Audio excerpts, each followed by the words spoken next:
Good morning, ladies and gentlemen, and a very warm welcome to BSI Conference 2021. The theme of this year's conference is Dealing with Disagreements.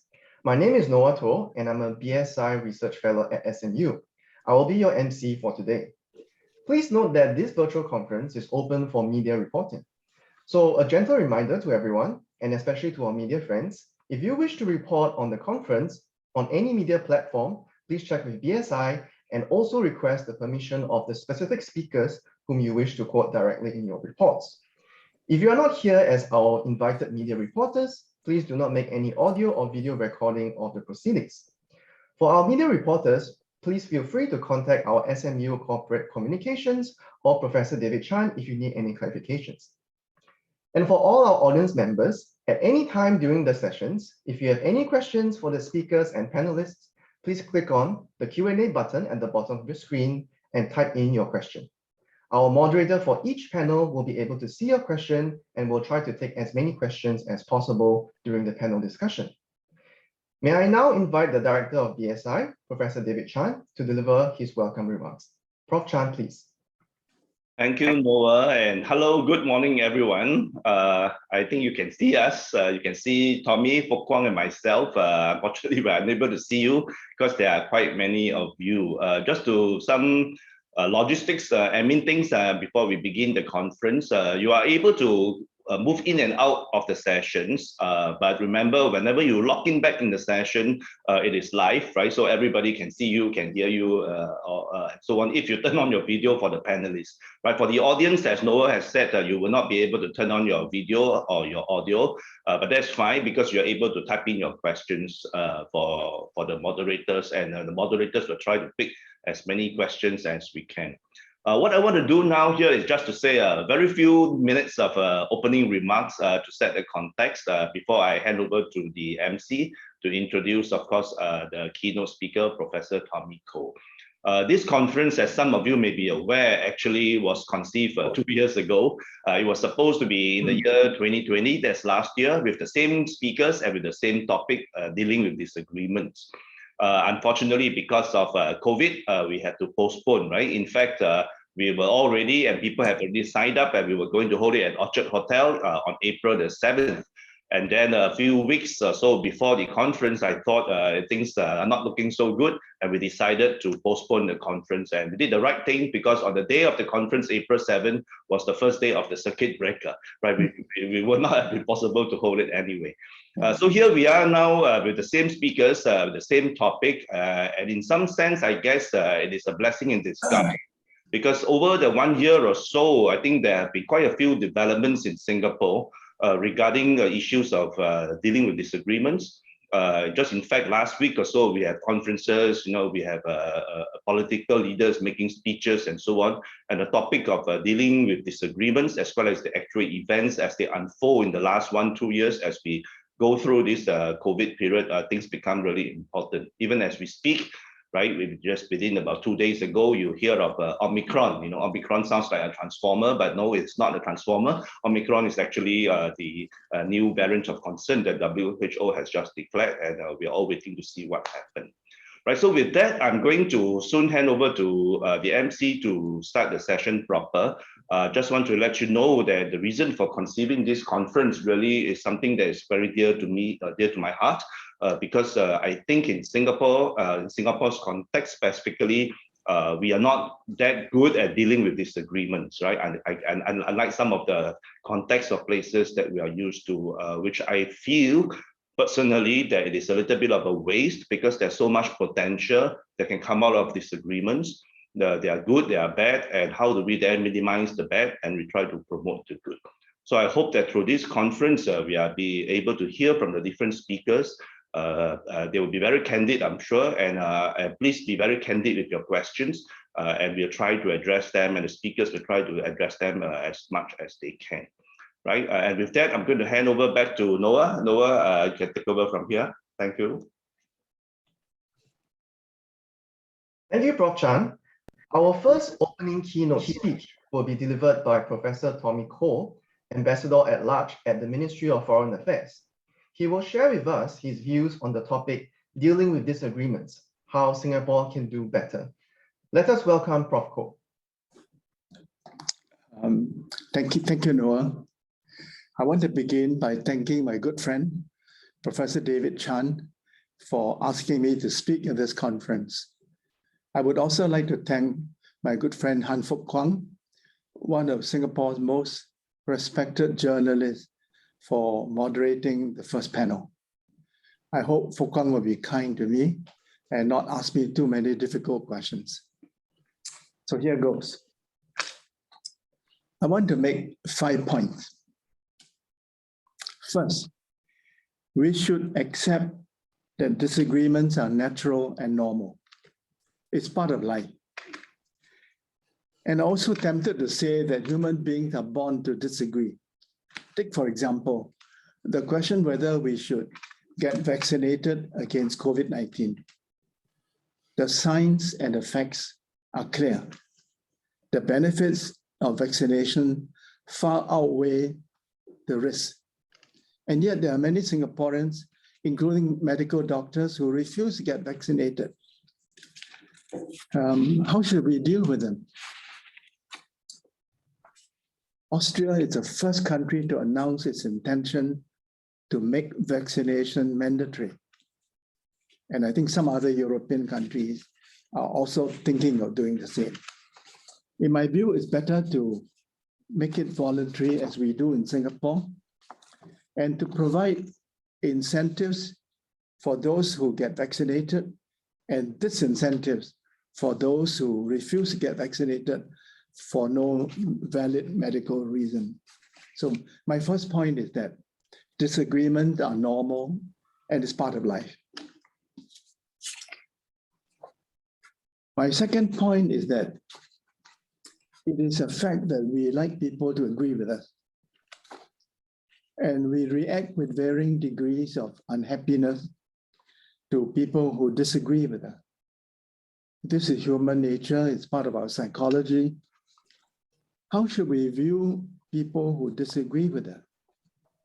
Should we view them as friends or as enemies? My advice is to be humble and to acknowledge that we may not always be right. We should therefore listen with an open mind to those who disagree with us. If they have a good point, a valid point, we should take that into account. If our opponent has put forward a poorly reasoned argument or an argument which is not supported by the facts, we should rebut the argument, but do it in a respectful tone and manner. At the recently held PAP convention, one of the young MPs, Nadia Samdin, called on the party activists to fix their empathy deficit and be more comfortable understanding views that they disagree with. I applaud her statement.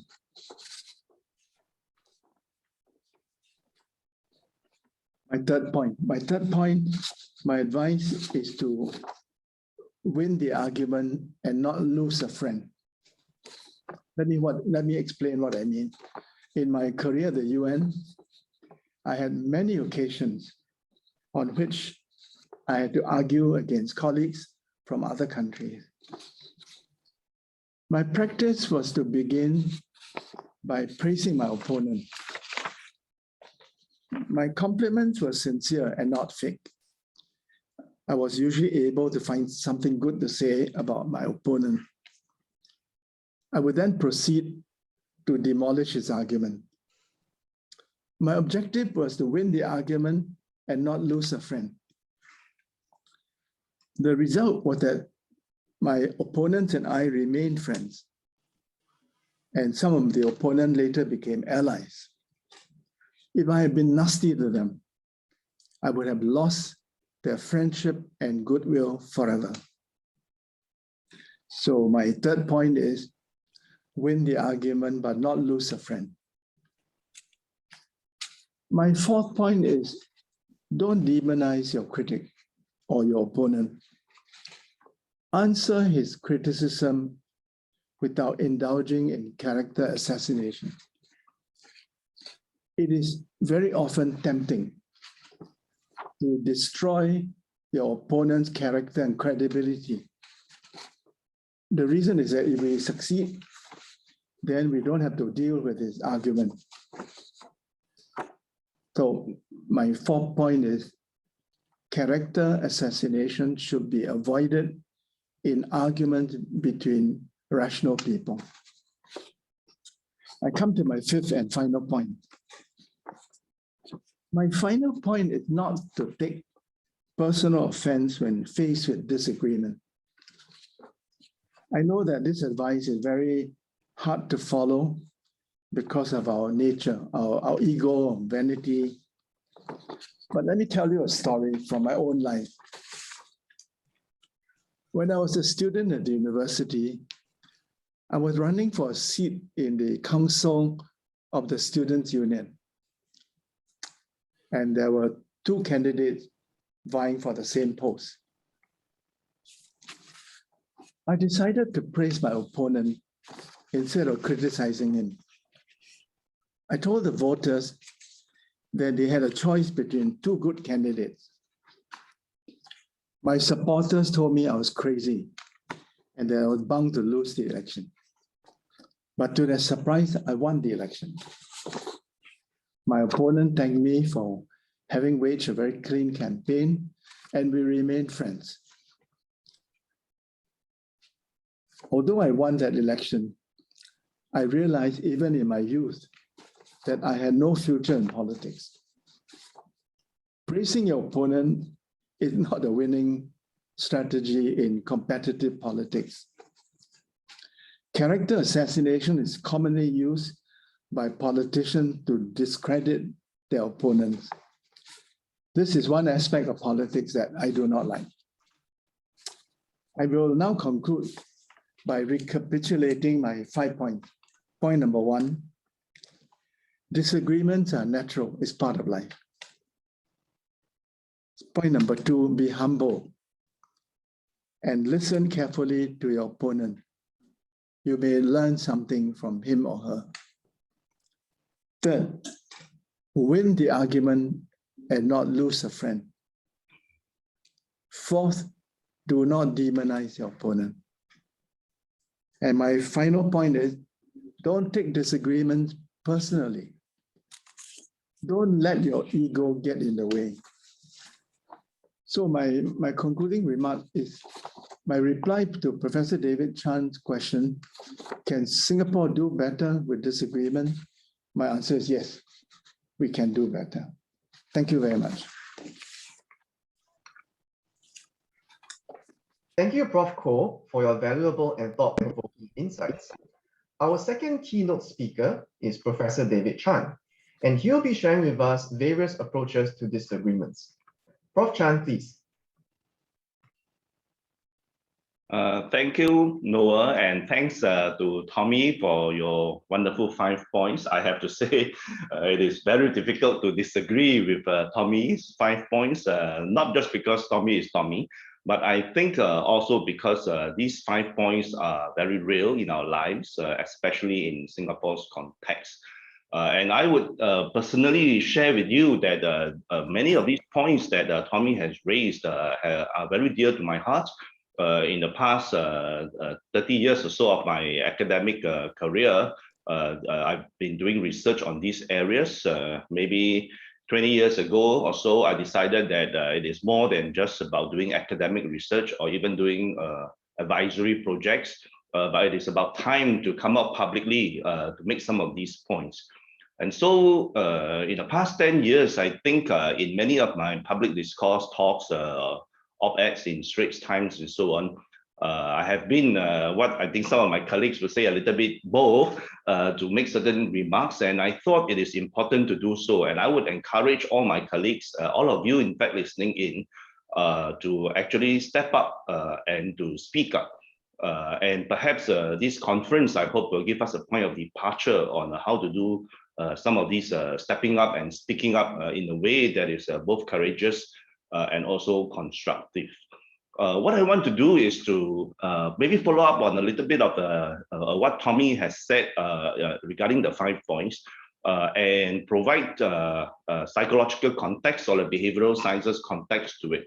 In terms of what are the approaches to disagreements that we can think through. If we were to, for example, take one or more of the 5 points that Tommy has shared with us. And my focus really is these, right? And that is how do we practically, from a very practical point of view, besides the ought to, how do we actually voice critical comments? How do we deal with disagreements? For what? To actually make a positive difference. I think that should be the starting point, which is that our entire goal is to make a positive difference. Now, this positive difference could be to ourselves, because we can't get what we want and we believe strongly in the thing that we want to pursue, or we want to make things better, or we want to change a policy, or we want to change our public sentiments and so on. So making a positive difference, I think, is the ultimate goal that all of us may want to remind ourselves when we deal with disagreements, when we decide to actually make critical comments, so to speak, comments that will then actually evoke disagreements from the person that we are speaking with or the people that are observing us. The second point really is that besides bearing in mind the goal that we are trying to make a positive difference here is that dealing with disagreements is an issue only if the debates are intense, right? If we have a minor disagreements on where to go for dinner, that is not something worthy of public attention. And it is precisely because intense debates concern important things. They draw public attention. They will produce spillover effects, right? These spillover effects can be positive or it can be negative. So bear in mind that the debates are intense. It's not necessarily a bad thing, but there will be spillover effects go well beyond what we are disagreeing. The third point I want to make is that the disagreement or the debates that we are talking about involves not only the parties in the dispute or the disagreement, it actually involves a lot of people, especially the people who are observing. So bear in mind that when you and I disagree, it is not just about two of us, the two parties involved. They are observers. And when we bear in mind they are observers, then we notice and we realize the responsibility that we are in the kinds of things we say and the way we say it, because you are affecting many people. Many of you who are married will know this, right? If the husband and wife are having a disagreement, remember your children are observing if you have children. So it is not just about the two of you, it is about the people who are looking onto you. What kind of role models are you setting for them? What kind of things and in what ways they are learning more about you and so on. And then when they leave the dispute or the disagreement context, how are they going to think? How are they going to feel? And how are they going to act? And on this note, I would argue, or I would say that the debates that we are involved in, and also the observers that are looking at us, it involves what I call the 3 T's. T. But the first T is about truth. The second T is about tact. And the third T is about treatment, right? It is about truth because we often say, no, this is true, this is false. We disagree on some facts and so on.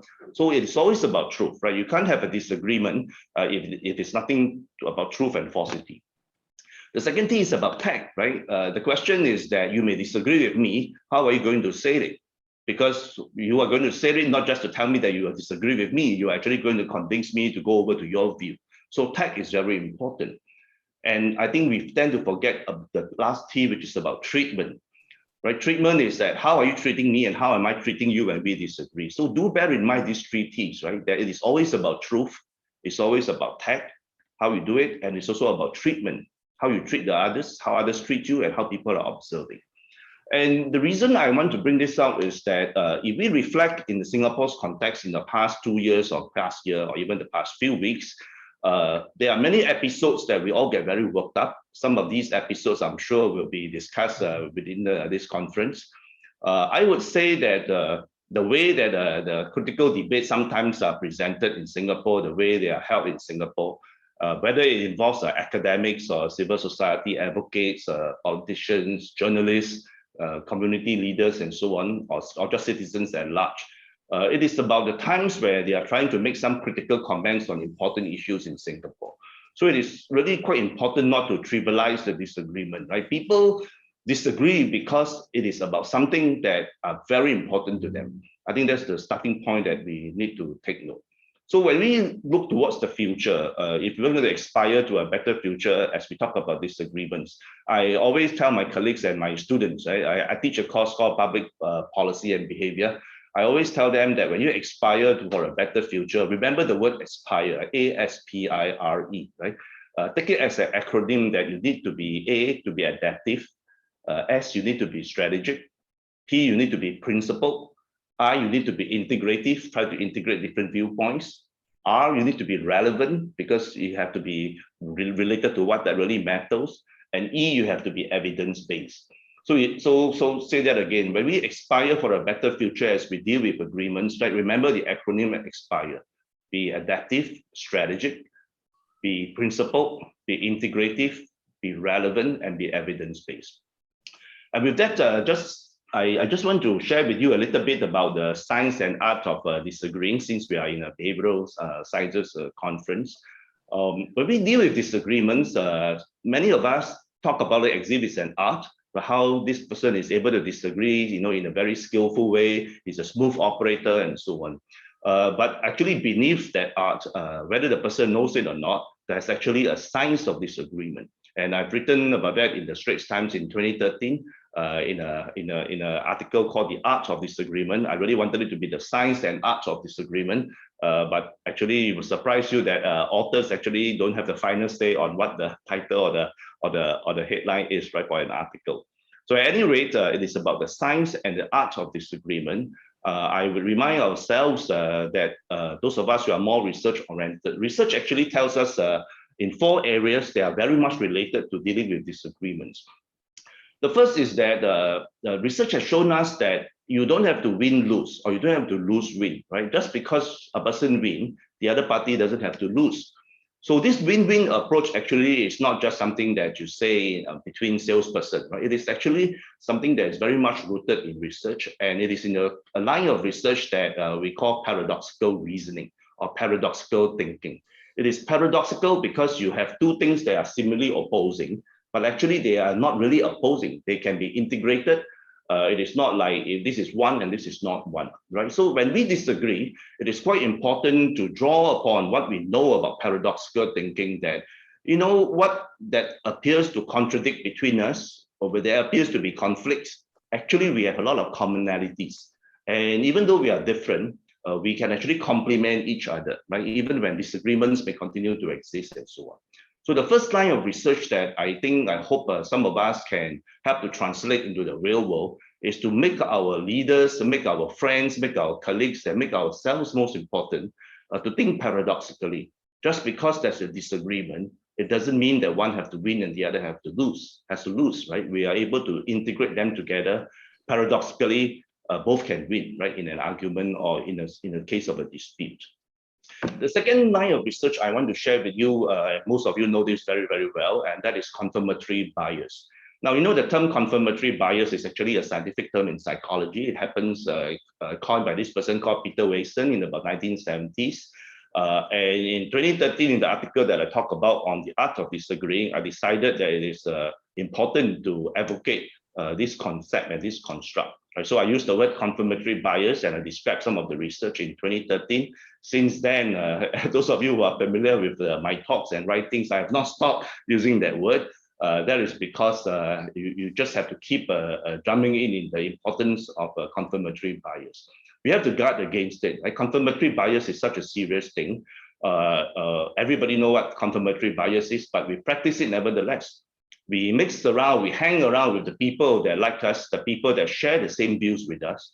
We look for evidence to support what we already believe, the preconceived notion that we have, and we dismiss the evidence or dismiss the facts, and we don't pay attention to things that are potentially going to falsify our preconceived notion. So the confirmatory bias actually exists, the research has shown, right? Regardless of your demographics. It doesn't matter you are male, female, whatever your SES, socioeconomic status is, your ethnic group, your religious beliefs, your political ideologies, and whether you're a leader or a follower. We all have confirmatory bias. Right? In fact, I would argue that confirmatory bias, and there's some research showing this, gets even more severe when you are an expert. It gets also more severe when you are powerful. It gets also more severe when you are a leader. Now, why is that so? Because besides Because when you are a leader, you are an expert and all, you tend to know a lot of things. And when you know a lot of things, you do not want to let go. You think you know the answer to everything in the world. And there's a tendency to really believe in your preconceived idea and your preconceived notion. And then you carry on to seek out those information. You carry on to actually try to figure out what those things are. And you hang around with people that will actually praise you, right? Because you are an expert, you are a leader. It is quite easy and quite dangerous, I might say, to only surround yourself with people who keep on praising you, agreeing with you, whether they agree or not, actually, right? And you can actually survive, but I would say maladaptively, right? In this way, because you are powerful. And I think those of us who are leaders, who are powerful, who are experts, the more we need to guard against our confirmatory bias. I won't have time to go through each and every part of the research. Those of you who are interested can always approach me separately and I can share some of these research findings with you.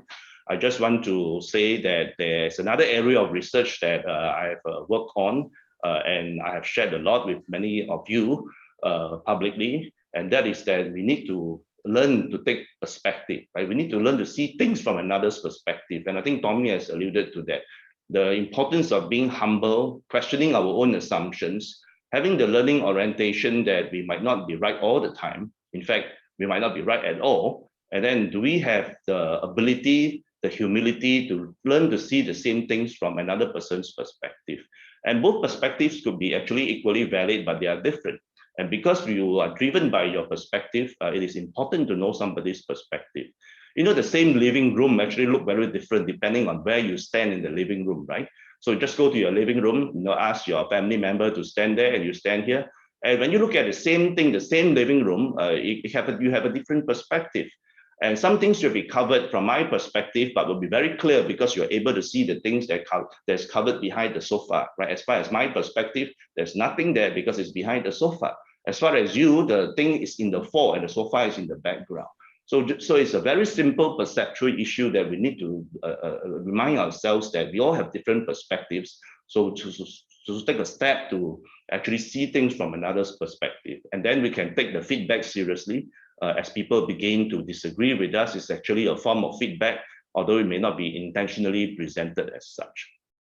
So I just want to end by saying that I agree with Tommy. I want to emphasize a few fundamental points.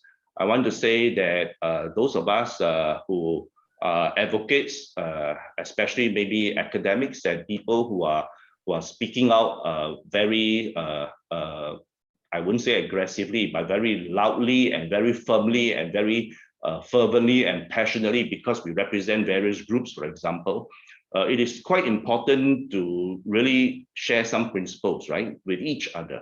And the first principle is that facts do matter. Right? Facts are empirical data. They provide the information for the policymaker, for the public to make assessment, to make decisions, right? Whether it is policy action or public action. Now, if we intentionally ignore the relevant data, or we don't care, and we don't share the data that we have, and we know it is factual, it is no longer a confirmatory bias. It is actually an integrity issue, right? So that is important to note. Facts do matter. And that brings to the second point that Tommy has also raised, that intellectual honesty is therefore important. Right? When we have intellectual honesty, in the light of new information, we should reevaluate our position with the view of even changing the position, sometimes to the opposite position. So I want to just end because I want to make sure we have time for some discussion with Fook Kwang, Tommy, and the audience, all of you in the audience. We have different stakeholders in Singapore, right? The stakeholders that tend to feature a lot in our disagreements in Singapore are the government, the journalists, the academics, and the advocates. But don't forget the members at large, right? There are people who are silent, who are not speaking up. There are people who are ambivalent. They like you, but they are not sure whether they still like you. Those are people who are mixed in their emotions now. And there are people who are disagreeing with you, but actually also not necessarily saying it, or trying to say it in a way that may not be that courageous or maybe that constructive. Just bear in mind that all these different individuals, government, journalists, academics, and so on, they all have important roles in the Singapore society. And perhaps one thing that we can do is to try to develop a mutual respect for each other and to try to have a trust in the benevolence for each other. Right? Benevolence here meaning that you say what you mean and you mean what you say. And that is the hardest trust to develop. Right? I think trust in competence, trust in integrity is quite clear, but trust in benevolence to say what you mean and mean what you say is something in Singapore that many of us, I think, need to work on better. So my message to everyone, leaders included, is that we must maintain this freedom, right, for concerned citizens to express their comments, no matter how critical or how unpleasant it might be on public issues.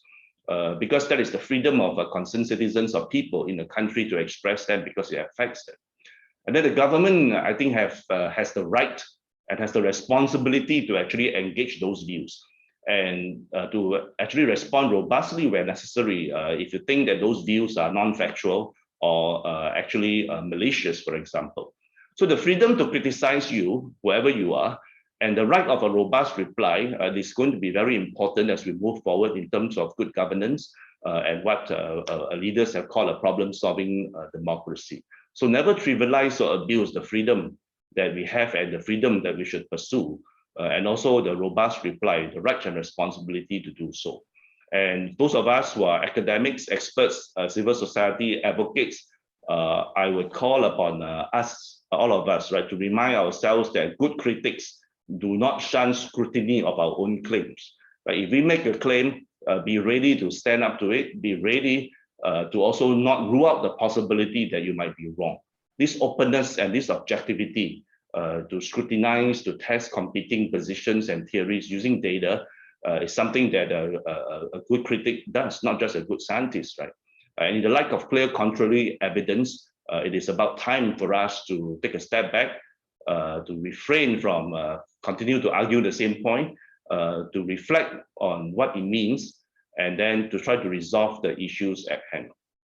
So I'm going to end here because of time, and I'm sure that during the discussion, we can talk a bit more. Tommy talked about the 5 C's, the 5 points. I always have the 5 C's when I present to my students and talk to them about dealing with disagreements, right? My 5 C's are competence, because if you want to disagree and you are dealing with a disagreement, it is quite important to have the knowledge of what is going on to understand the facts. So competence is important. The second C is character. Again, Tommy has alluded to that, right? It is important not to assassinate a person's character, but at the same time, if a person is malicious, we ought to be smart enough to realize and then deal with it. And as we develop a character, we were able to disagree in a way that is much better, that we can resolve issues. And the third C is courage. And by courage, I don't mean say whatever is in your mind. Right? By courage, I mean that when you believe in something strongly, continue to pursue it. Right? Do not let the powers to be, do not let criticisms, do not let stigma, right, be preventing you from pursuing what you really believe in.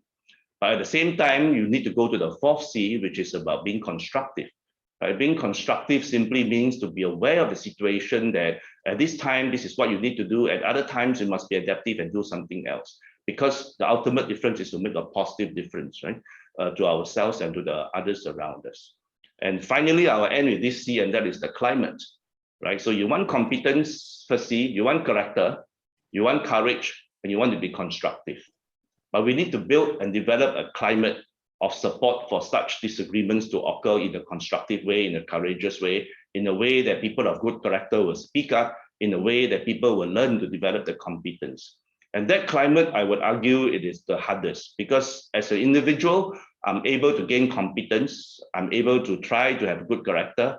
I can try to have courage. I can try to be constructive. But if I don't have a good social political climate to support that, all the 4 C's that I talked about will go to naught.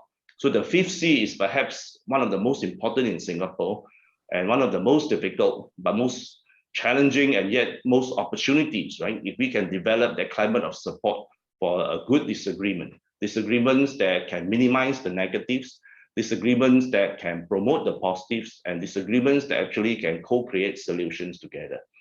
So I would say to everyone that we are all better off, right, if we get the psychology of disagreement and the psychology of debate right, not just the politics of it. Right, thank you very much, and I'm going to hand the time back to Noah, I think we are going to enter the panel discussion. Over to you, Noah. Thank you, Prof. Chan, for the enlightening presentation. We will now begin our keynote panel discussion. Our panel includes both Prof. Tommy Koh and Prof. David Chan. Our panel moderator is Mr. Han Fook Kwang. Mr. Han is the editor-at-large at the Straits Times and a senior fellow at the S. Rajaratnam School of International Studies at NTU. A reminder to the audience, to ask your question to the panel, please click on the Q&A button at the bottom of your screen and type in your question. If you wish to be identified, you may include your name and the organization you are from. You can also choose to remain anonymous by simply typing in your question. Please keep your questions brief so that we have more time for other questions and also for our panel members to respond to the questions. Our moderator will be able to see all questions and will try to take as many questions as possible. Mr. Han, over to you, please. Thanks very much, Noah, and thank you, Professor Tommy Koh and David, for your excellent presentation. I think you complement each other perfectly. David spoke very much about the science and the psychology, of how people form their views on the world outside, including about very important issues that affect themselves and the society at large, and how these views are shaped by their own experiences, their perspectives, and their preferences.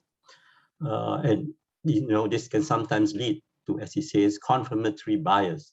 I think his presentation helps us to understand why people disagree on issues, even when they are confronted with the same set of facts.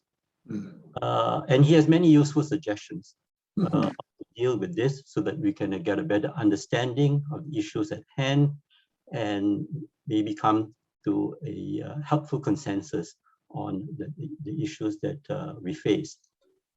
I think Tommy's approach is slightly different. He draws from his own personal experience as one of Singapore's most distinguished diplomats, if not the most distinguished, in my view. Please feel free to disagree with me on that. He has been involved in many difficult international issues between seasoned negotiators. And if David's presentation was about the science and psychology of resolving differences, then I think Tommy's is very much the art of doing so. And I think there's no better person than Tommy to speak about that. And I like particularly the way he has distilled his wisdom, drawing from those experiences into 5 excellent points. It is my view that if every policymaker or leader in the world subscribes to Tommy's 5 points, peace and goodwill will break out all over the world. Having said that, however, I hope some of you will find some things to disagree with David and me so that we can have an interesting Q&A session. Because I believe that it is only through a contestation of ideas that we understand the subject matter better. And I think if we agree on everything in the world, then that can be a very, very dangerous place to be in. So please start posting your questions. I can see from the Q&A chat group that there are already quite a few questions, which I will come to. But can I start the discussion going by perhaps asking David first? You ended your presentation with talking about how important it was to have in Singapore a climate that encourages healthy, constructive discussion and debate on issues. And I think earlier in your presentation, you alluded to the fact that this might be a problem in Singapore compared to other societies. So my question to you, David, is what is your own view about the climate in Singapore today on debate and discussion, including and perhaps especially with areas where people disagree with the government? I'll come back to you, Tommy, on this very particular subject as well. But I want to ask you a more specific question on this. So, David, please. Okay, thank you, Fook Kwang. Thanks for moderating. It's always a pleasure to have you moderate because you ask us difficult questions, courageous and constructive ones too. I think, as a behavioral scientist, of course, we are very tempted to remain objective and try not to give our personal views of what is going on with this leader, that leader, this country, that country, and so on. Right? That's how scientists are trained, because you want to maintain the impartiality. So what I'm going to say now is semi-scientist and semi-David Chan, so please understand, because I want to confront or I want to answer your question directly and not hide behind impartiality of science to say that, if you do this, you're okay, if you don't do that, you're not okay. Okay, so do understand my academic colleagues, I'm answering this as a citizen and not just a scientist only. I think many of us, three of us, and many of us in the audience have engaged in public discourse, and many of us have also been very much involved in internal policy deliberations, right? In terms of feedback, advisory roles, sitting on boards, and so on.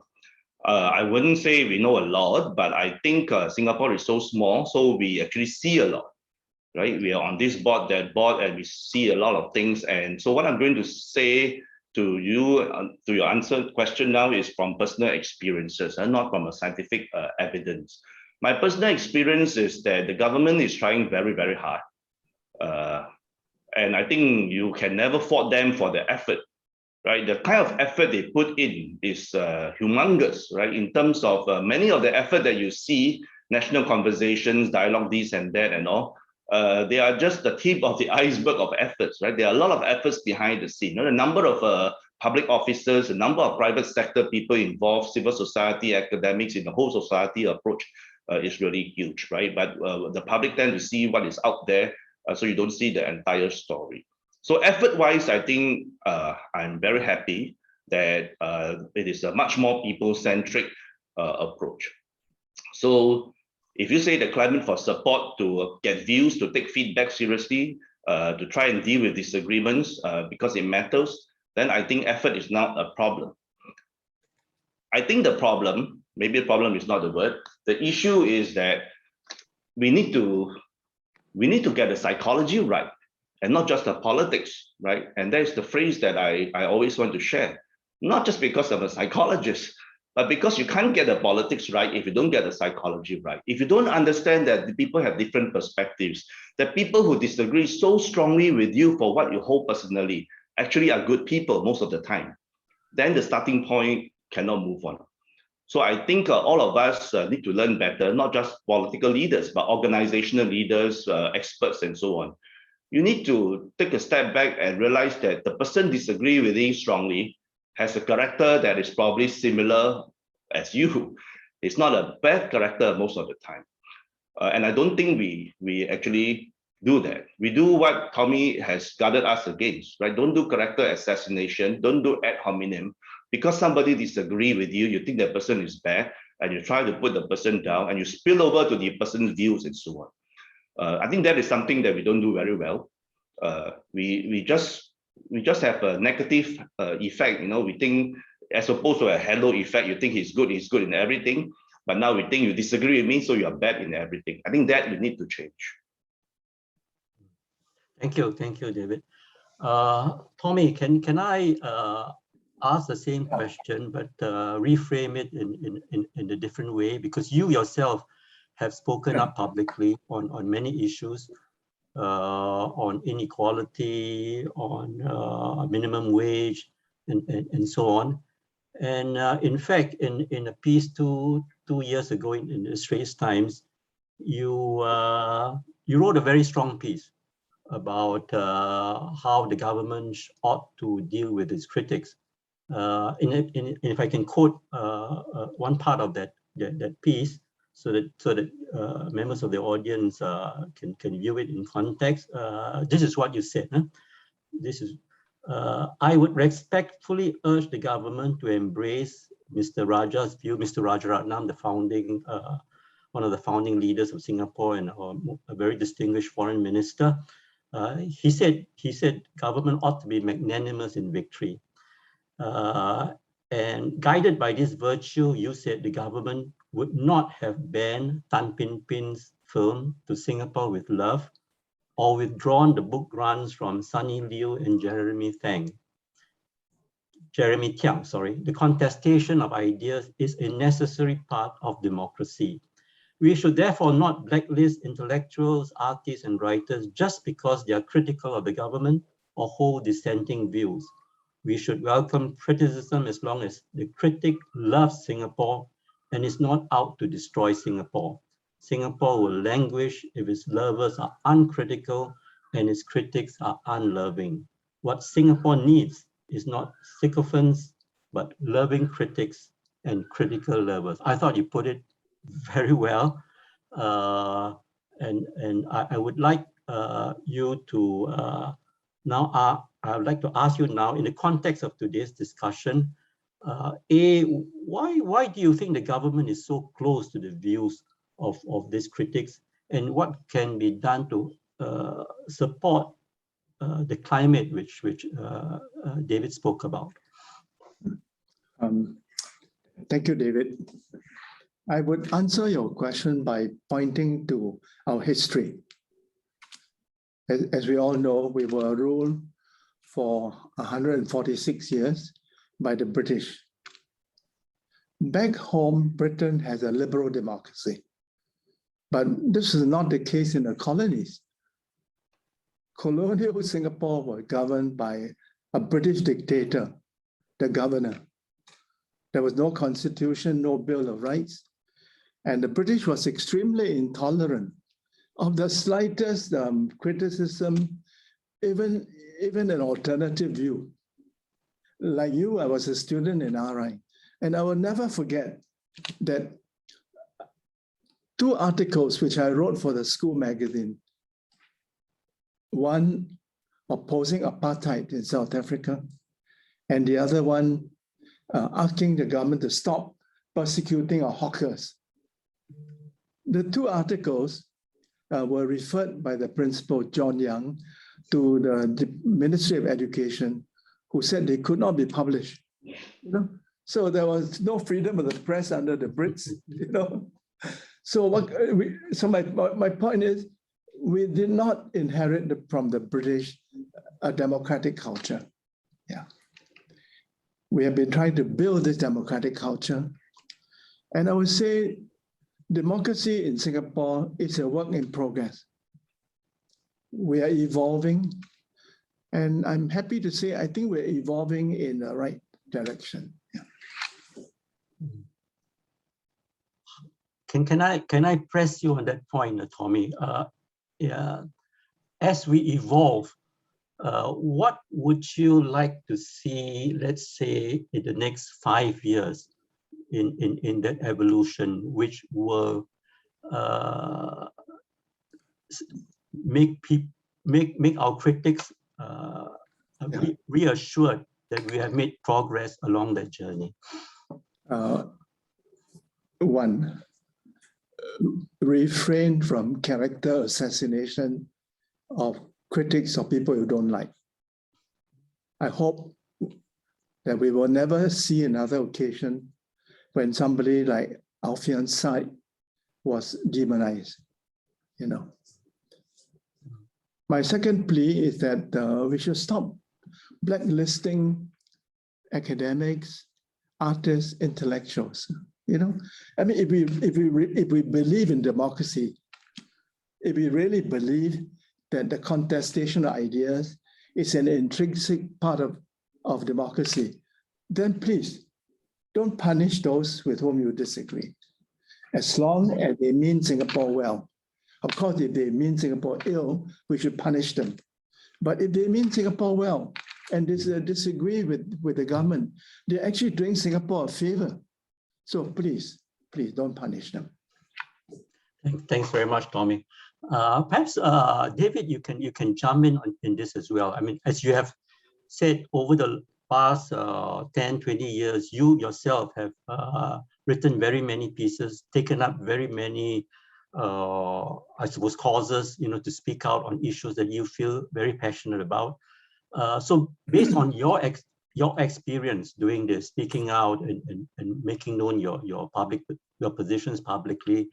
Are there any sort of advice pointers that you can offer to others who may not be so courageous in wanting to step forward? What has been your experience writing and propounding your views? Well, I agree with the fundamental point that Tommy said, that when a person has Singapore's, we're talking about the Singapore's context, of course, right? When a person has the Singapore's, when a person loves Singapore and loves the country, and that is the ultimate goal is to make a positive difference. That is what fundamentally matters. Practically, what happens is that you can be like that and you can still cause great harm. I think that is the difficult part. In other words, I can actually love Singapore. I can actually want social harmony. I can actually want human rights. I actually want all the positive things that you all agree with me. But because I do it in a way that is actually not sensible, I can cause great harm. I think that is the difficult part that governments, leaders, and everybody has to deal with. That on one hand, you want people to have a say, you want to have democracy. You might actually even believe the person has good intentions, and that is most difficult. But you also believe that if you do nothing, the conversation, the discourse, the dispute, the disagreement, the debate is going to actually degenerate into a negative spiral. And the people that are going to suffer is not just the parties involved, but the collateral damage that are severe. I don't have to give very detailed examples, right? Race and religion is one clear thing, that sometimes a person says something with all good intentions, but it is inflammatory and you just need to do something with it. And hence we begin to have laws, we begin to have guidelines and so on. The problem is that so you are getting the politics right, but the problem is that when you don't know the psychology, when you don't know how to do it, people thought you are censoring. People don't know that you also love the country and that's why you are trying to contain the situation. People thought you are just preventing them from speaking up, and they love the country. And if they love the country, you prevent them from speaking up, they concluded that you as leaders don't actually quite love the country. So that's the problem, right? So the problem is, number one, there are people who want Singapore bad, as Tommy and I'm sure agree, we need to deal with those because those are cynical and those are ones that you want to be really careful of. But then there are a lot of good people. Let them speak up, yes, but then we need to contain the situation when things go out of hand. But do it properly. Don't do it in a way that people think that you are the bad guy because you are trying to stop people from speaking up, and people really have good intentions. I would just end by saying that governments and leaders need to learn to take feedback seriously. But then we, which is really your question, we trying to give the feedback, trying to give the advice, trying to speak up, need to do it courageously and constructively. The problem is that sometimes people have courage, don't know how to do it constructively. And the problem is that those who know how to do it constructively sometimes are not very courageous to speak up, right? Because they are very comfortable, they are afraid of the status quo and so on. And to be very honest, speaking up has its cost. I don't pretend that in the last 20, 30 years, there were no cost to me. You know, the question is that when I speak up, and I know that there are costs to Tommy too, when we speak up, how do we do it in the best way possible? And when I write in the Straits Times, when I go on CNA interview, there are some things that I won't say, but I would say those things right in the face to the leader, to the minister, when I have a private meeting or in an official meeting with the person, right? Because you need to know how to do it in a way to get your points across. I think it's a skill to develop. We learn from trial and error. We suffer along the way, but if you love the country and if you know how to do it properly, it might be possible to actually make a real positive difference. And people like Tommy and much, much later people like me, we have a responsibility to tell the next generation to do it because they will take over from us, right? And that's why we have classes. That's why we have conferences like this, because we are not going to be around all the time. And even though we sincerely believe in what we do, someone got to take over. And if you don't do it, then it will just end, right? And when I say we, I definitely don't mean just the three of us. Now, all of us who believe passionately, who love your country, but happen to disagree strongly on some of the things. Thanks very much, David. I have one more question before I open it to the floor. In fact, I can see that there are many questions that have come in, some very good questions. This is a very simple question for both of you. How do you disagree with your bosses? without losing your job. And I asked this, in fact, George Yeo made a very interesting point last week when in a talk at the LKY school. He was speaking about US-China relations, but in one part of that speech, he spoke about how in societies like China and Singapore, people do not want to displease their bosses, which means, I suppose, that they also do not want to disagree with their bosses, even if they believe that their bosses are wrong. So how do you disagree with your bosses in a way which will lead to constructive discussion? And in fact, there is a question from a member of the floor along the same line.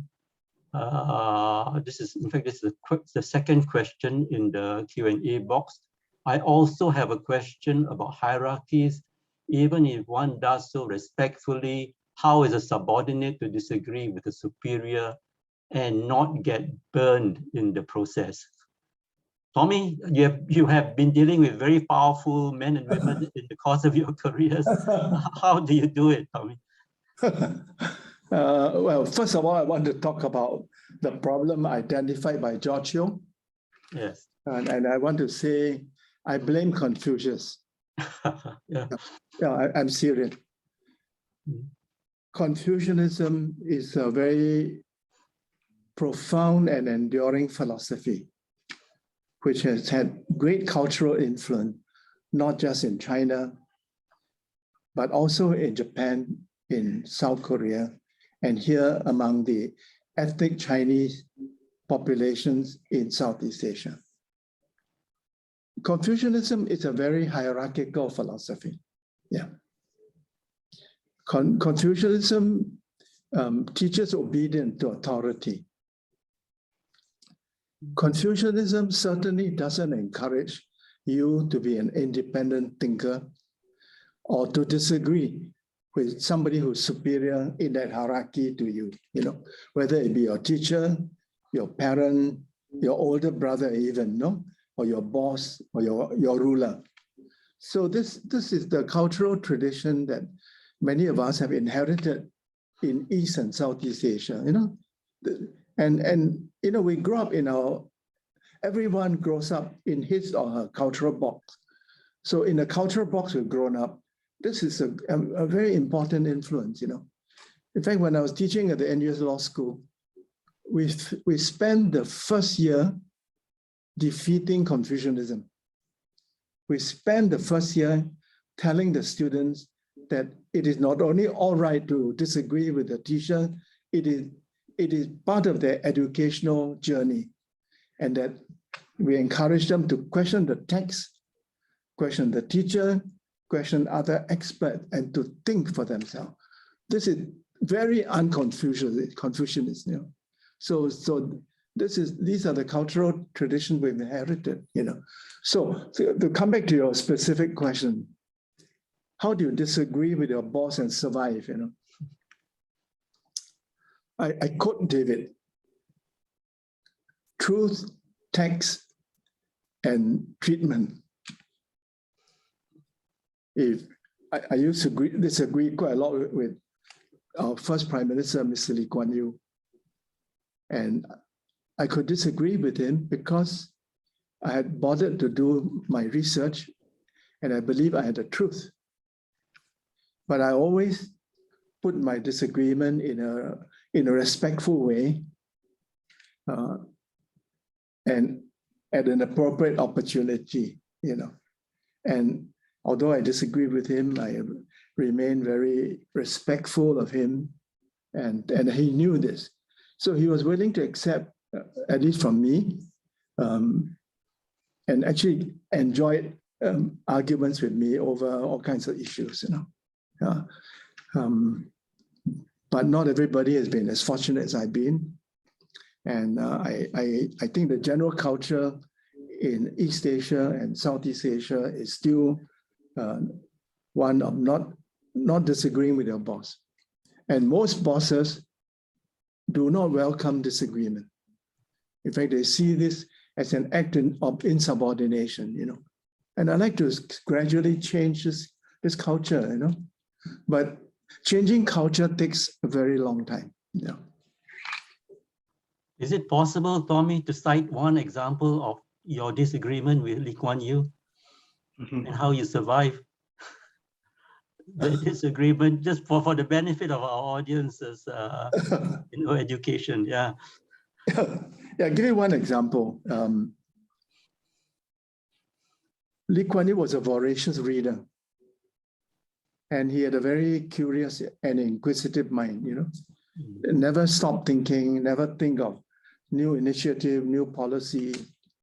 And there was a period in his life when he was doing a lot of reading in the literature of genetics. And he was reading only part of that literature. And that part of the literature convinced him that intelligence is inherited from your parents. And as you know, he launched various schemes to encourage graduate women to have more children, giving them preference in the selection school for the children, giving incentives for less educated women to become sterilized and so on, you know. I was very upset by this. And I decided to devote some time to reading the literature. And I found that actually the experts don't agree, you know, that there were some who support his view, and there were others who disagree with his view. And those who did not agree with his view, produce facts and evidence to support their alternative view. So at one dinner that he hosted me to at Istana, my wife was actually quite frightened because we spent the whole evening arguing on this one issue, you know. And at the end of the dinner, my wife said, you have been very rude and you may lose your job tomorrow, you know. I said, I don't think so. I think he appreciated that in Singapore, at least there are a few people who had the courage to disagree with him, but to do so based on facts and evidence, and to do so in a very respectful way, you know. Thanks very much, Tommy, for sharing.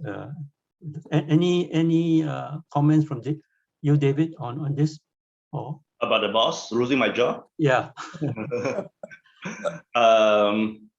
Well, I think I agree with what Tommy said. And I think Tommy prefaced it right at the beginning of his answer to you that not many people are as fortunate as me, you know, and that is an important point to note. There are not many Tommy Kohs in Singapore. There's only one, and there's also only one, the late LKY, right? Who is, while very firm, he has the impartiality and, if I may even use the word, humility to change his position in the light of new information. And he values people like Tommy simply because not just he's courageous and he's intelligent, because he knows that he doesn't give up and he will press his view. The reality of it is that, as I said, not many Tommys, not many LKYs in Singapore, and in fact in the entire world. And for the rest of us who are lesser mortals, we just have to actually be a bit street smart about it. Right? That if you talk to your boss and you think that your boss is LKY as described by Tommy and he's not, or she's not, then you could be in deep trouble and you might lose your job, right? And if you are the boss and you deal with the person disagreeing with you, who is Tommy in his example, but actually the person is not Tommy, the person may be malicious, for example, then if you just go along with it, you are quite ineffective boss.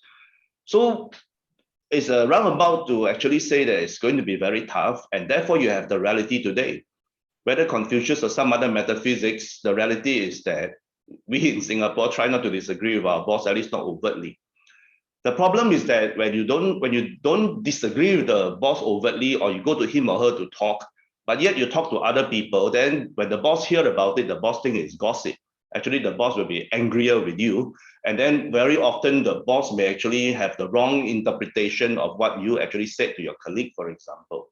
So you either keep quiet or you actually said it constructively. I tend to try my best to choose the latter, although sometimes I don't succeed. I just want to add that the boss is different from, say, a minister who is not your boss, right? The way I deal with my boss or my boss deal with me is different because we have a working relationship that goes on and on a daily basis. But when I disagree with a minister or when I try to talk to the minister, whether publicly through the newspaper or privately in a meeting, the minister and I, because I'm not a civil servant, we don't have a daily working relationship. So the minister has an impression of David Chan, he listens to what I say and he deals with the issue. Whereas the boss is quite difficult, right? Because the boss, we have a relationship. So building relationships become very important in the way that Tommy has reminded us that, you don't lose a friend. In other words, you don't lose a boss too. If you try to disagree with your boss and you believe this is a good boss, but you disagree strongly, you don't want to lose that boss, right? So you try and work your way out to try and how to deal with it and so on. Thank you, David.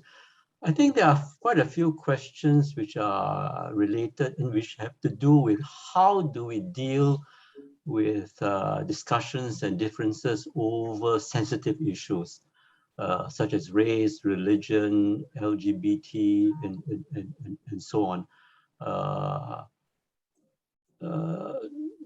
Melvin Tay in the Q&A box poses this question.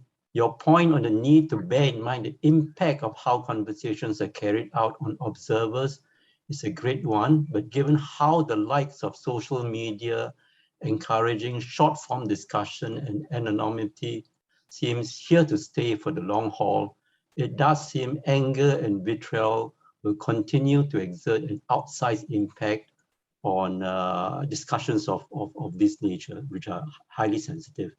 There's also a question about whether there's a difference between discussions based on facts, such as vaccinations and COVID-19, and discussion based on values and ideologies, which largely shape discussions on race, religion, and maybe LGBT issues. So these are fairly related questions and very, very relevant today, in Singapore, where we are talking about how to deal and resolve some of these differences as we move forward as a society. Tommy, do you want to take a stab at this? I think the question really is intended for David, because the questioner quoted part of his earlier speech about the impact, But could I just say something about disagreement involving values and ideology? Mm-hmm. Yeah. So it's very difficult to negotiate with somebody when the subject of the discussion is values and ideology. Yeah, because you hold those values and that ideology dear to your heart, and you're not willing to make compromises, So it's very difficult. I want to talk to you about my own negotiating experience during the Cold War.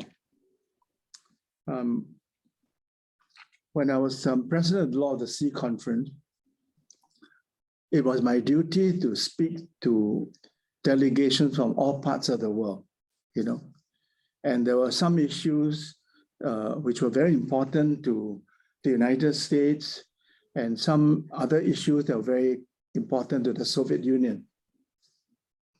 So one day I met with the Soviet delegation,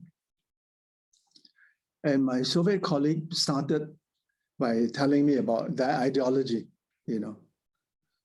So after he finished, I said, it's impossible to negotiate one's ideology. I respect your ideology. I have different political beliefs, but that's beside the point. Tell me, what are your state interests? We can negotiate, find a compromise if you tell me what are your interests. So I just, change the equation, reframe the issue. Instead of talking about ideology and we can never agree, I said, tell me, what are the interests of the Soviet Union on this issue, And let's find a way in which we can accommodate your interests. So sometimes you need to reframe the issue in order to make progress and come to some compromise or consensus. Thank you. David? Yeah, well, as most of you know, that the issue of race, LGBT has been discussed quite extensively. So I don't really want to keep repeating what I've said in a newspaper or in the forums that in the last 2 weeks that I've articulated. But the question really from the audience really mentioned a point I think that I brought up, and that's about observers, right? So if Fook Kwang, you and I disagreeing, let's say on LGBT, and we are all, very upset and we're about values and all, and Tommy has addressed the issue that if we try to change it from values to our own personal interests and goals, but maybe that helps, and I think that can certainly help. But I think the question is also about there are people observing us. When you and I are disagreeing, there are people looking at us. And I think the difficulty is that when the leaders of an organization of the country is one of the person in the dispute or an arbitrator, I think what they are actually are worried about is the people looking at us. It is really not about Fook Kwang and I disagreeing on LGBT, right? When the government look at us disagreeing, we are fighting in the public discourse. To put it quite nastily, actually the government doesn't care what Fook Kwang and I think about LGBT. I think what the government is a bit worried about is what about the people who are observing? What is the impact and so on? And they have a role and responsibility that when you and I disagree on LGBT, we actually don't have the official responsibility, right? We just speak and we disagree and we advocate for ourselves or our groups. And we need to appreciate, therefore, the boss in our organization or the political leader has a role. And if we can put ourselves in their perspective and then we understand why are they saying those things? Why are they preventing you from talking too much? Or why are they trying to ask you to talk a bit more? And the reason is because they have a genuine responsibility about the people who are looking at us when we disagree. And I think that is the difficult part. I put it quite boldly. They're not very good at it. They're not very good at it, that it is really about the larger society and not just a party disagreeing. And so we concluded that you took sides. We concluded that you prevent me from talking. We concluded that you are against democracy and so on. And then we saw it as a win-lose situation, or worse, a lose-lose situation. So my way of approaching this is that we ourselves need to learn that there are commonalities. Besides switching from values to interests, we may have common values. What are our common values? I've said this many, many times. Right? There are three values that I think all of us actually in Singapore will tend to agree, right? The value of integrity. You must have integrity, right? Character assassination, all these, yes, but underlying it, there must be integrity. You must be honest. You must be telling the truth. You must not be quietly, covertly sabotaging each other. And the second value that matters to us is about fairness. I think we all can agree on fairness. There must be fairness in outcome, fairness in performance like meritocracy, fairness of access to opportunities. The outcome must be fair, but the process must be fair too. So we all agree that fairness is a fundamental principle. And then the third fundamental value. The third one is about harmony. We all want harmony of some sort, and that's why there will be times that we should actually talk a bit less, be a bit careful, try and talk about it differently. And maybe this is not the time, wait for next week, for example. Right? And that doesn't mean that you shut up. It just means that because harmony is an important value, that we do not want the social features to explode. So there are three values, I would argue, that integrity, fairness, and harmony are values that we can appeal to, that despite we have differences in values. Of course, when we actually do it, there must be some common guiding principles, right? The rule of law must prevail. And also the accountability must be important. Don't just say you must account for it. And respect for human dignity is another principle. Right, that's about the treatment part, right? You need to treat each other with respect and dignity. Yes, Tommy, please go ahead. With great respect to my good friend David, sure, we share those values in common, but sharing those values in common doesn't help us to resolve controversial questions such as whether we should legalize abortion or we should ban it. Yes. A very live issue in America today, It doesn't help us deal with the issue whether we should accept homosexuality as a natural, aspect of human behavior, that it is not deviant, it shouldn't be banned, people shouldn't be condemned. On this, people have religious values. Yeah. And those whose religious values lead them to take a very strong position against such behavior, yes. It's impossible for you to persuade them, So, yeah. So my experience is that on issues like abortion, homosexuality, values dominate. And no amount of rational argument, no amount of facts and evidence will persuade somebody who hold very strong religious values on these two issues to change his or her mind. Yeah. I totally agree with Tommy, actually, that when there are and I've said this publicly, when there are irreconcilable value differences, you actually cannot resolve. And I actually explicitly stated that, in fact, you don't use facts and rationality because the same facts is looked upon differently. But what I think we can still do is that in order to not these value differences drive and be the end of it all, we do have other values that we can share and therefore try to activate those values to deal with it. So if Tommy and I disagree strongly, let's say, for example, on LGBT, but we both love Singapore, and can we activate that Singaporeanness and say, how do we deal with this thing that we disagree so strongly, right? So we will at the end still disagree, but because we have activated our common identity and our interests that Tommy talked about, then we try to deal with this. We will probably, and I have argued that we will not resolve the differences. And using LGBT as an example, I explicitly stated, don't think about resolving it in the next 5 to 10 years. It won't happen, right? But it doesn't mean you don't do anything. Whether you take 377A or other things, you still have to do something. And your not status quo is still doing something, which is like, I decide to have it on the books. So the government is in a position that the reason why Tommy and I don't want to be a politician, right, is that we can't handle, right? And the government just have to handle it and deal with all the different things. And I'm not saying that the government did it right, you know. I'm just saying that government needs to get the psychology right. And if the government doesn't get it right, negative things can happen, right? You will either go for a different party or the country will actually degenerate. Okay, yeah. So I suppose in those cases, you just have to agree to disagree, but somebody has to make that decision, which in most cases would be the government. Yeah. And a key part of that process, as I suppose many people have talked about, is the level of trust, that you accept that the government has made the right decision, taking all the views into consideration, respecting the views. I think this is quite important. Respecting the views of those who disagree with it, not, you know, brushing it aside and not saying they have some other ulterior motive, but respecting those differences in views and moving on. I have a question about what you said, David, earlier about integrity and intent of purpose, right? And in fact, there is also a question by a member of the audience, you know. And some people have a problem with that. You know, why do you question my integrity or question my intention in taking a certain position? Why do you question my loyalty to Singapore if I disagree with you?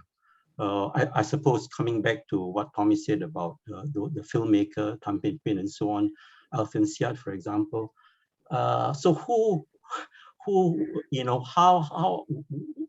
who is the judge and adjudicator of that? Should that ever be given as a reason for rejecting an argument that you have, you know, I question your integrity and your purpose? Why not just take the argument itself? I think that's a tough one. I think you and I, when we suspect the person has bad integrity, we actually can move on and not question, but we know that the person is bad, and we just deal with it in a way that we think is most effective. But I think the government can't do that, right? Because if the government is engaged in a dispute and the government is convinced, and let's say the government is right, that the person disputing with you is actually manipulating sentiments, public sentiments, and with the goal of actually destroying the country, however you define that, then the government has a responsibility to act, and that is has a responsibility to surface it. So character assassination is always wrong if you are assassinating because you are afraid that you lose your government, or you are planting things and making things up. But questioning a person's character is not always wrong. I think it will be a lack of street smartness, a lack of practical intelligence if you are dealing with a person, a bad person, and you just let everybody carry on and think that the person is wonderful and good. Like, there are times that you need to surface difficult things, but in general, that should not be the norm. I think that I can agree on that. In general, that should be the really last resort, because you're not going to win and convince people anyway. And that should only be brought up, I think, in a character case when you have very strong evidence that the person is of bad integrity, and then you just surface it. So don't go and say things that are peripheral, right? Don't go and say things like, this person is actually not that qualified, or this person is actually, sometimes to say things don't really mean it. All of us are not very qualified in a lot of things. Sometimes we say things that we don't mean it. So don't say things that are actually common flaws of a lot of people. Only say things when it is clear integrity issues that threaten, right, the welfare, the future of the country. And therefore, it has to be last resort. 99% of the people disagreeing with you, meaning the leader, are never like that. So in your lifetime, you probably don't really need to use it, Okay, thank you. I suppose we can say that Singapore is moving in the right direction, with regards to discussing some of these sensitive issues and trying to resolve the differences. In fact, I was quite encouraged by what Minister Lawrence Wong said last week, and I would like to quote him, and I want to get some discussion on it. This is what he said on the fact that we are a diverse society and with people of many different interests and groups. He said, we will never let any group feel unheard, ignored, or excluded.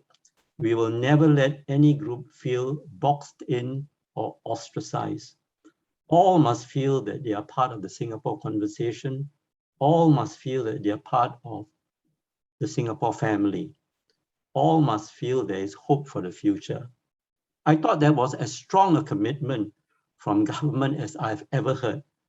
But of course, the question is, how do we hold government accountable to that very strong commitment? And how do we assess whether its actions and policies are in sync with that very strong statement?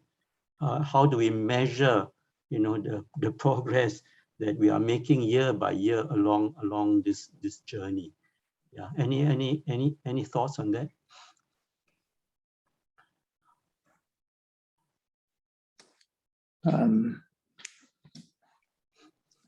I want to begin by praising Lawrence Wong. In recent months, he's made two very important speeches at IPS. The first one was on race a few months earlier, and more recently on identity. I respect and admire him, and I hope that his colleagues in the cabinet share his views. I want to say that that I'm encouraged by the trend in Singapore. What I mean is there's a younger generation of Singaporeans, including those in politics, and I quoted one of the young MPs, Nadia Sadim, who hold a slightly different view from the elders. They favor greater openness. They favor engagement. They plead for greater tolerance for dissenting and alternative view. And even on issues like LGBT, when I talk to students in my college at the university, Tembusu College, to these young people, it's a non-issue. I mean, to them, they treat their friends in a college who are gay or lesbian or transgender, just like any other kid, So for them, they don't understand why the elders are so hung up on these issues, So some of these difficult issues will be resolved by the passage of time. But I'm very encouraged by the views of Minister Lawrence Wong, and I hope that his views are widely shared by other 4G leaders and by other members of the cabinet. Yeah. Thank you, Tommy. Yeah. David, any thoughts on this? Well, I was on the panel after his speech at the IPS, and I've already articulated some of these things. I agree that it's one of the strongest views you can hear, because it is easy to say that about race and religion. We have said that, since day one. But it is more difficult to say that when you're talking about emergent groups, right? Say LGBT plus, by the way, LGBTQ plus, right? That's the clearest example. But I agree that over time, the sentiments will shift. But it is not a case where it will shift so completely, because even among young people, it's quite heterogeneous, right? If I talk to my students, you will also have very staunch people are very staunch in a particular religion and say, well, I actually respect my gay friend, you know, I can be friends with the person, but I think it is wrong. And when I think it is wrong, and then there are implications. So there will continue to be heterogeneity, and I think that is perfectly fine, right? In the values, even among our young people for the rest of our lifetime that we can think of. So I think we just deal with that. But it is a bold statement by Minister Wong, because now you have said it publicly, you have to live up to it, right? Because this is a government that they say what they mean what they say. And people will quote this all the time. The problem is that people will interpret what he say quite differently. Some will interpret it means that it's not just about my right to organize, but my right to get my views not only heard, but my views implemented. So it's a matter of degree, right? I think what he actually said is that you belong to different groups, you have a right to advocate your cause, to organize and do it. Actually, he didn't say that, but I know he meant that you must do it within the law, for example, right? There are qualifiers, right? It doesn't mean that what he said that, okay, go ahead and do whatever you want and you can break the law. He doesn't mean that. But if a person do something that sort of borders on or actually breaks the law, then if you want to use this quote that he made and say, but hey, you say we could do this, then I'm sorry, you know, that's not what he said. He basically said you can organize, but he didn't say you can organize and break the law. So the question, of course, is, are those laws reasonable? You know, are those laws on the legal assembly of one person, for example, making sense? Those are separate issues, but related ones. Yes, thank you. Yeah, I can see that it's going to be a challenge living up to that commitment. In fact, I thought, David, you made an interesting comment in that IPS panel discussion when you said that you have a bit of a problem with the statement the minister made that even though we have multiple identities, you know, our first and foremost identity is to Singapore. And I remember you made the point that, for example, for a Christian, that would not be a very easy thing to accept, right? Because, you know, for him, his religion perhaps has to be first and foremost, and that it is possible not to put any identity ahead of any other identity. We all have multiple identities. In some situations, one identity might emerge you know, stronger than another, and in some other situations it may be the other way. But there will always be this tension, isn't it, between the different multiple identities that we all possess, and especially over this, I suppose, very, very political identity about being first and foremost a Singaporean. In the first place, what exactly does that mean? It's not very clear as well, right? It is changing. Identity is, you know, it's always contested and a bit ambiguous. So yeah. Yes, Tommy, please go ahead. I don't see any ambiguity there. And I agree very much with Lawrence Wong or David Chan when they say that it's a reality that we have many identities, you know? You're a man, you're a scholar, you teach at a certain university, you have certain preferences for food, for lifestyle and so on, you know? But at the end of the day, the one identity that holds all of us together as a nation is our loyalty to our country. And to me, what Lawrence said, what David said is right. Whether you are a Christian, Muslim, or Buddhist, your religious identity must be subordinated to your identity as a Singaporean. You know, Singapore will not hold if the Christians say, my first loyalty is to my religion. And if there's a conflict between Christianity and my loyalty to Singapore, my loyalty to my religion prevail. If you're a Muslim, you can't say that my loyalty to my Ummah predominate over my loyalty to my country. If that happens, then Singapore will fall apart, you know. Well, I just want to add that number one, I didn't actually single out Minister Lawrence Wong in my comment at that conference, right? I said minister and ministers. What I was trying to explain, and Tommy is right, and I agree with him all the first part. The last part, I want to make a qualifier. What we actually said, without going through the whole thing again, is that I'm approaching it from a pragmatic psychology. I'm just sharing with everybody that these are the facts. The facts are we have multiple identities. Don't pretend that we don't. And those identities need not contradict. And when they do, you have to deal with it. And my only concern is the way we articulate that you are first and foremost Singaporean. You can say what it should be and all. It doesn't change the fact that when a person has a conflict of clash of identities, the person just have to resolve himself or herself.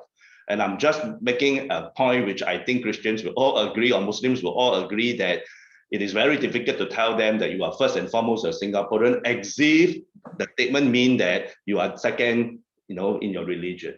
That simply doesn't work psychologically because it's the person's metaphysical beliefs, right?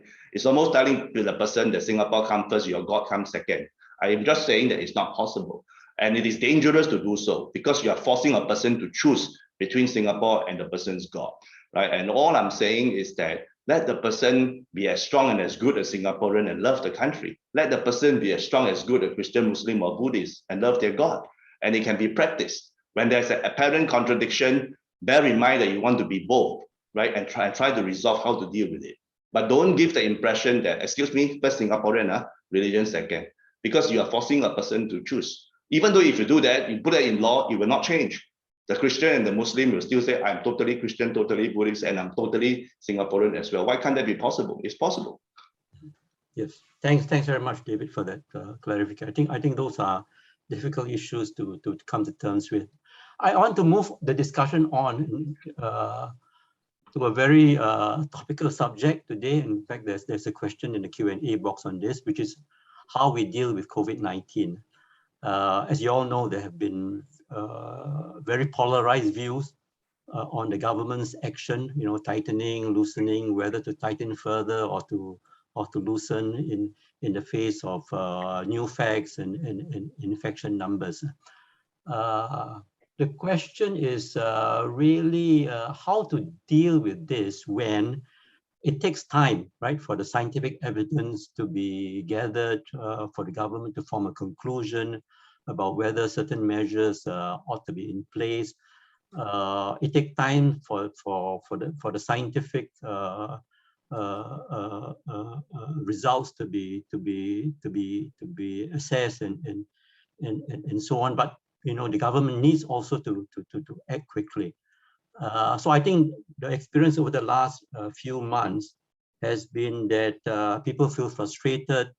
They criticize. There's great criticism on the government about with their flip-flopping here and there. Obviously, there's been a great deal of disagreement, right, with the government over this and that. So I think the questioner wants to know how do you deal with these type of disagreements? Very real, very immediate, and very relevant to our lives at the moment. I think David has written a book about this, no? David, yes. David, why didn't you answer this question? Yeah. Can I disagree and say you should answer? No. I think it's a tough one for the simple reason that we don't really know Omicron. I think that's how you pronounce it. Actually, US said Omicron, but I think most of us pronounce Omicron. There's a lot of uncertainty over it.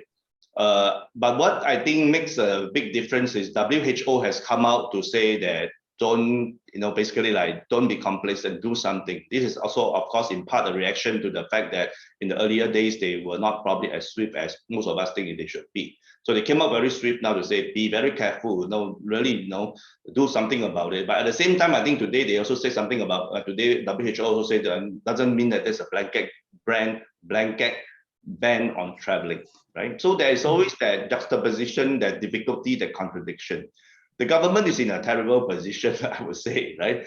Because if you were to mess it up, so to speak, and then you don't do enough prevention, and then when it happens, people will point a finger and say, don't you see that coming? You know, we are also anxious and it has happened for 2 years and other countries are doing it and you are not doing it. So it's not just about politics. It's the reality that there's uncertainty. We just open up all the borders. And then if you keep opening and close, it's going to be tough.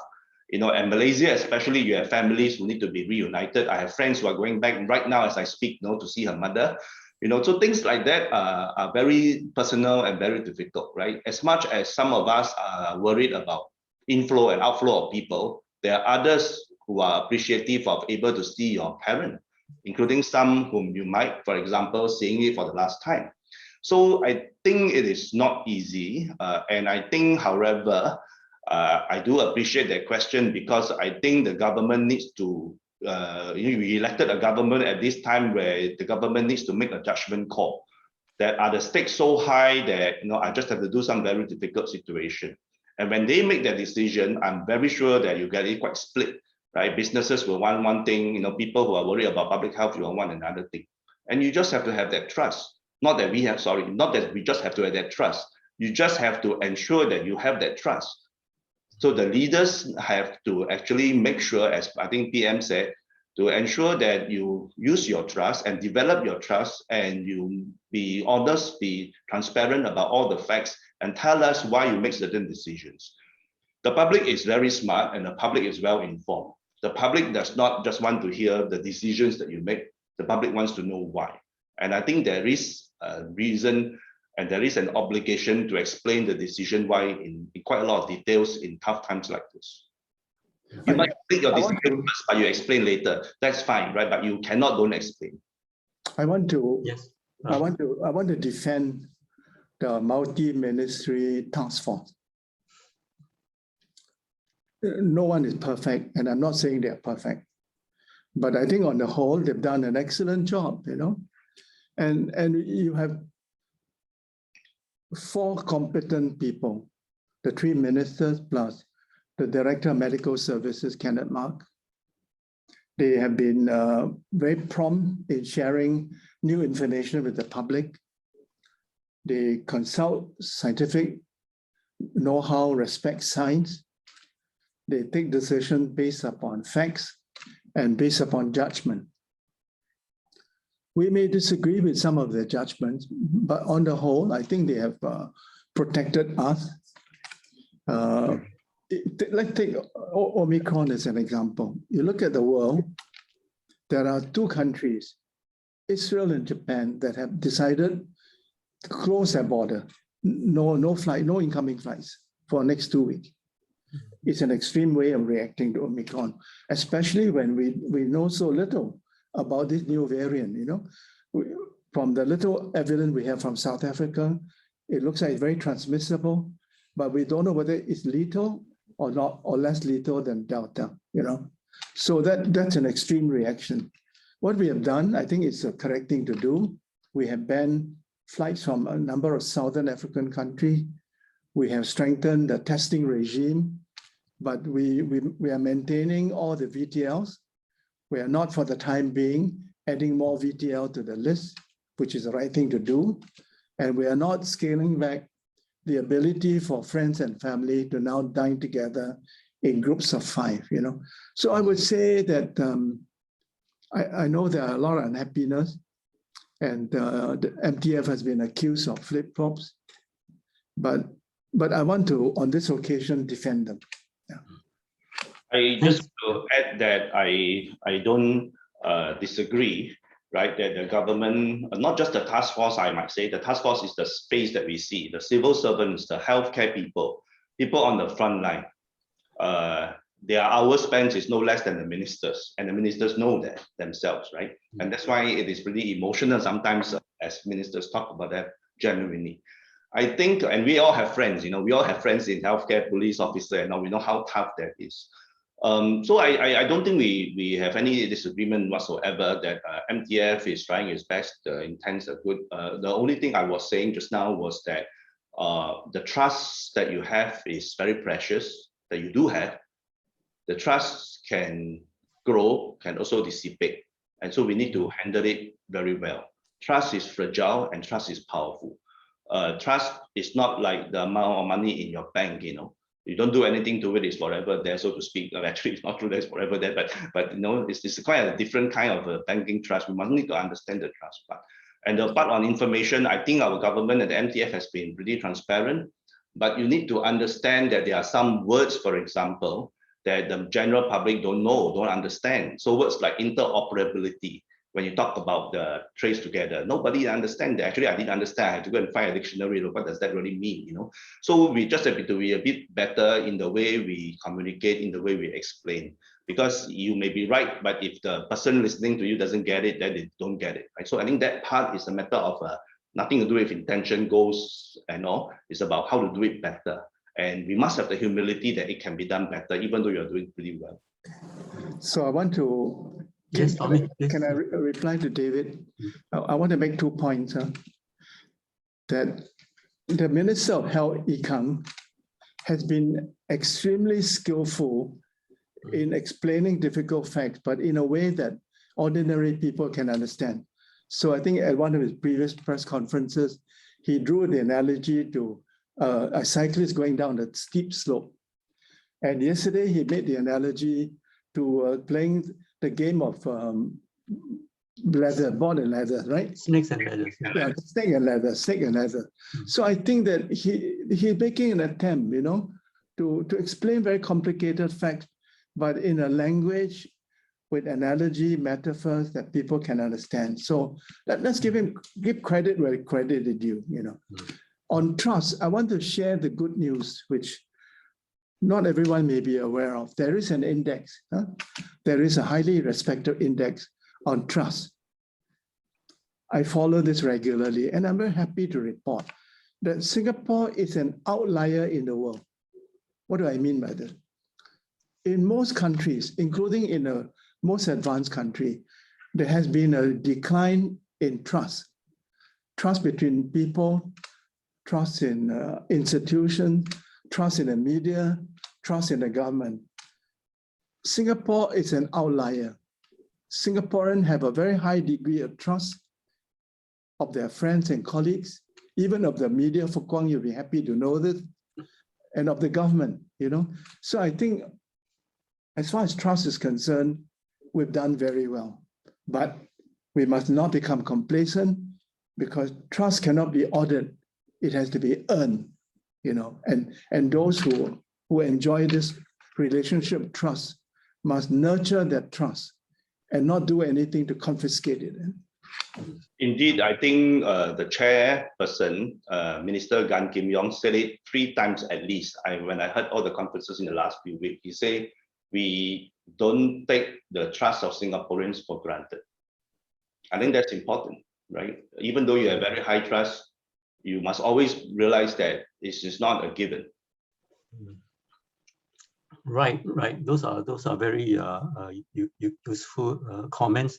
I think we are running out of time. Perhaps just one last question.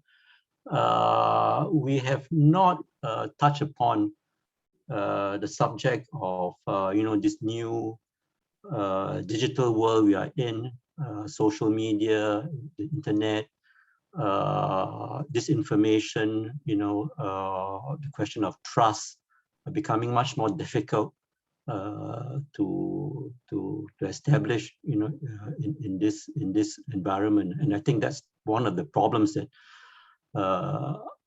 many countries have faced, because I remember, for example, Tan Chor Chuan, I think he was a key person handling SARS many years ago, and he said that it was easier then to deal with the problem, even though it was a very tricky problem, because social media was not so pervasive, and we didn't have so many different sources of information, much of which wasn't true. Whereas today, it is an entirely different circumstance.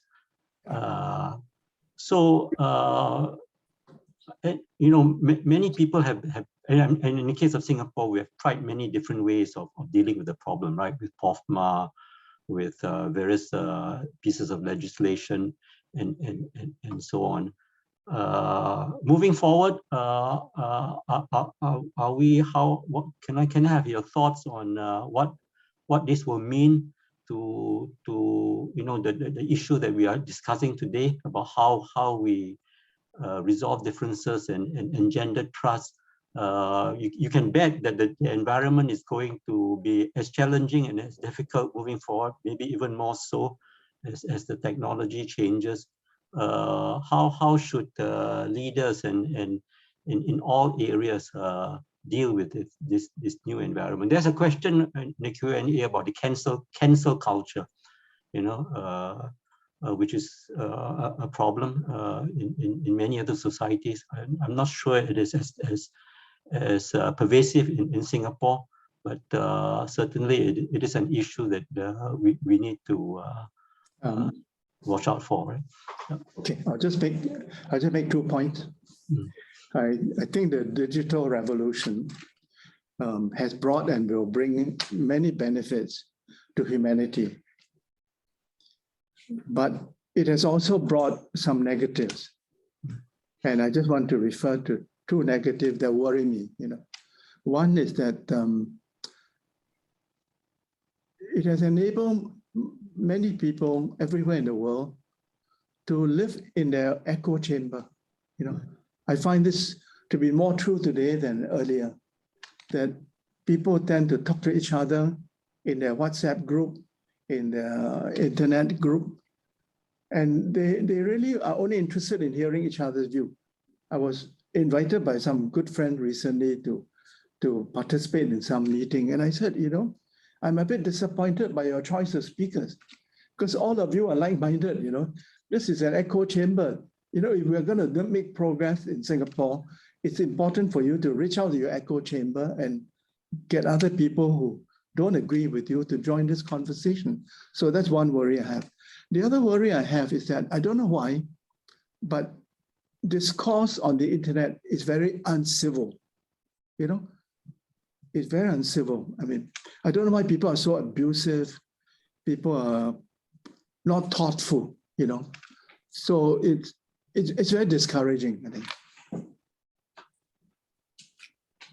David, can we have the last word from you? Last word. You can have the last word. I will have the last answer. I think echo chambers exist everywhere. Echo chambers exist in the boardroom, in the internet, exist in my classroom sometimes, right? So number one, echo chambers happens the moment we have like-minded people with similar values and background come together and enjoy talking to each other and carry on talking to each other. All 3 of us here are also involved in echo chambers. You just have to see our WhatsApp and look at the number of people we tend to reply more and talk more, and the number of groups we have. You will find that the within group similarity is very, very high, right? So and that in no way negate what Tommy said, right? That the internet is quite a minefield sometimes. And the problem with, back to the topic of this conference, is dealing with disagreements, is that the problem is, and myself included, then we try not to engage, right?